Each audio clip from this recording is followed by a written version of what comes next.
Oke. Hadis Muslim nomor hadis 723. Hadisnya berasal dari Imam Nafi'. Imam Nafi' menerima dari Ibnu Umar. Ibnu Umar anaknya Umar. Ingat kalau ada ibnu anak laki-laki. Jelas ya? Ya, jadi kalau di ilmu hadis itu, kalau tidak disebutkan nama anaknya, misal ini Abdullah, anak laki-lakinya Umar, disilangkan Abdullahnya, disebutkan anak laki-lakinya Ibnu Umar, anaknya Umar. Ini maksudnya bukan sekedar ingin mengenalkan bahwa ini anaknya si fulan, tapi ingin memberikan pesan bahwa bapaknya ini punya peran bagi anaknya sampai kemudian anaknya jadi sesuatu di masa depan. Di dalam ilmu hadis kalau disebutkan seperti ini pesan bagi orang tua. Kalau Anda ingin seperti anaknya Umar, anaknya Abbas, hafal 2000 hadis, jadi ahli fikih sejak kecil. Ibnu Abbas itu usia 13 tahun hafal 2000 hadis.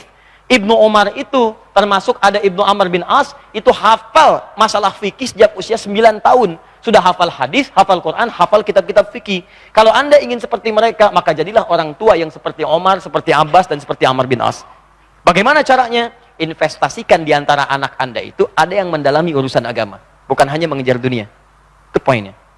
Ini diterima dari Ummul Mukminin, yaitu Sayyidah Hafsah, ya, binti Umar bin Khattab radhiyallahu taala anhuma. Saya bacakan hadisnya. Sudah? Qalat anna Rasulullah sallallahu alaihi wasallam. Ummul Mukminin Sayyidah Hafsah radhiyallahu taala anha pernah menyampaikan, adalah kebiasaan Nabi sallallahu alaihi wasallam. Sudah? Anna Rasulullah sallallahu alaihi wasallam adalah kebiasaan Nabi sallallahu alaihi wasallam, idza sakata al-muadzin min al-adzan li salati subhi. Kalau seorang muadzin sudah selesai mengumandangkan adzan sebagai isyarat penunaian salat subuh.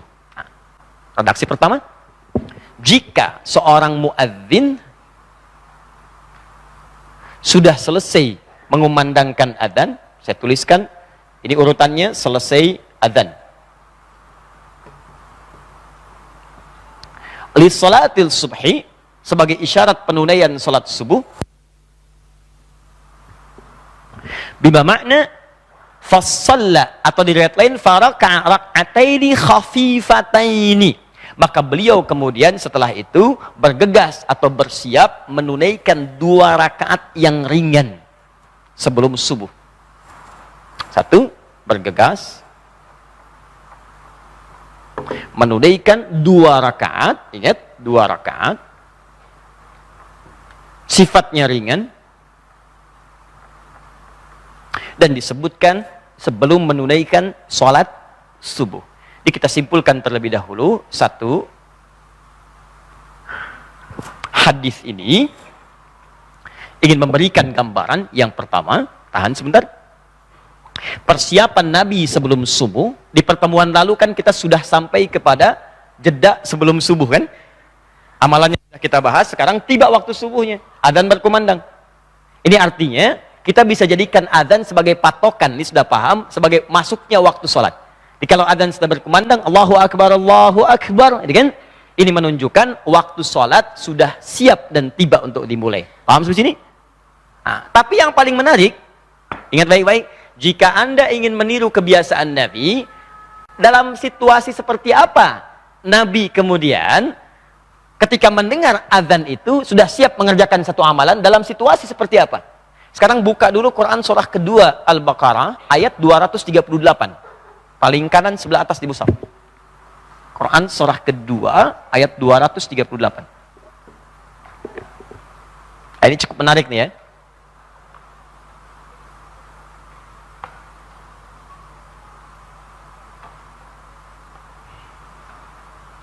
Ada ayat nih? Hafizu 'alas salawati was salatil wusta wa qumu lillahi qanitin. Hafizu 'alas salawat, jagalah oleh Anda waktu-waktu salat itu. Ada ayatnya? Terutama salat pertengahan, maksudnya subuh dengan asar. Nanti kita lihat kenapa itu sangat dijaga. Wa qumu lillahi qanitin, dan tunaikan itu dengan khusyuk sempurna. Baik, saya mau buat garis begini. Ada garis. Garis ini dijaga.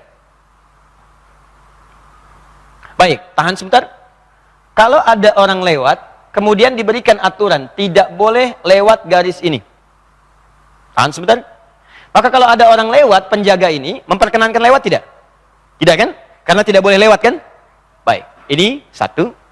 Yang kedua, kalau saya bikin aturan misalnya, ya, di pekerjaan jam 7, semua karyawan itu harus sudah mulai bekerja. Tahan, jam 7, semua karyawan harus sudah mulai bekerja. Pertanyaan saya, boleh nggak karyawan datang ke sini jam 8? Tidak, karena aturannya mengatakan jam 7 mulai bekerja. Baik, kalau jam 7 mulai bekerja, berarti datang ke kantor jam berapa? Tergantung rumah Anda di mana. Kalau kantor Anda di Bekasi, rumah Anda di Kelapa Gading, masa iya masuk kantor jam 7 dan datang jam 7? Anda berangkat ada yang jam 5, ada yang jam 6 dan sebagainya, gitu kan? Baik. Nah, demikian pula kalimat bahasa Arabnya menjaga sesuatu supaya tidak lewat dan mempersiapkan sebelumnya, itu dalam bahasa Arab disebut dengan hafadha yuhafidhu. Perintahnya disebut dengan hafidhu. Ini bahasanya. Jadi ketika Allah mengatakan hafidhu 'alas shalawat, jaga waktu-waktu salat, menggunakan kalimat ini seakan-akan Allah ingin katakan, kalau sudah tiba waktu sholat, Anda itu sudah siap. Jangan sampai lewat waktunya. Misal, adzan subuh jam berapa sekarang? 11, 25, 23, 20. Terjadi perbedaan pendapat di Kelapa Gading tentang waktu sholat subuh. Ini menandakan Anda datang dari daerah yang berbeda. Ya, kita ambil misalnya 11, taruhlah 25 ya. Maaf, 4, 04, 25. Misal. 4.25 adzan. Lihat baik-baik. Bahasa Qur'annya hafidhu, kalimatnya menggunakan redaksi yang ini. Bukan hafidhu, ihfad, bukan. Tapi ada alifnya, hafidhu. Seakan-akan memberi kesan bahwa, lihat sini, jagalah waktu-waktu sholat. Apa maksudnya? Sama dengan tadi ilustrasi yang ini. Kalau sudah tiba waktunya 4.25 adzan, Allahu Akbar, Allahu Akbar. Saat adzan itu, Anda sudah siap sholat. Bukan saat adzan baru siap-siap sholat. Itu yang dimaksudkan. Ini bukan Allahu Akbar, Allahu Akbar. Wah, sudah azan. Nah, yang seperti ini, itu yang bukan diinginkan oleh Quran. Sholat tepat pada waktunya itu, begitu dipanggil, Anda sudah siap. Itu maksudnya. Dan inilah yang dicontohkan oleh Nabi SAW. Jadi beliau itu kalau azan sudah berkumandang, itu azannya dijawab oleh Nabi. Dijawab, tungguin. Allahu Akbar, Allahu Akbar, Allahu Akbar, Allahu Akbar. Terus, asyhadu an la ilaha illallah, jawab lagi, jawab. Sampai selesai. Begitu selesai kemudian beliau berdoa, seketika itu bergegas menunaikan 2 rakaat sebelum subuhnya. Maaf ya, maaf. Maksud saya begini, maksud saya, kalau sekarang kita punya komitmen untuk mengikuti kebiasaan Nabi, maka cara pandang kita kepada waktu sholat sekarang dirubah. Bukan mendengar adzan baru siap-siap. Tapi sebelum adzan, sudah tahu kapan waktunya nih. Misal, asar nanti jam berapa?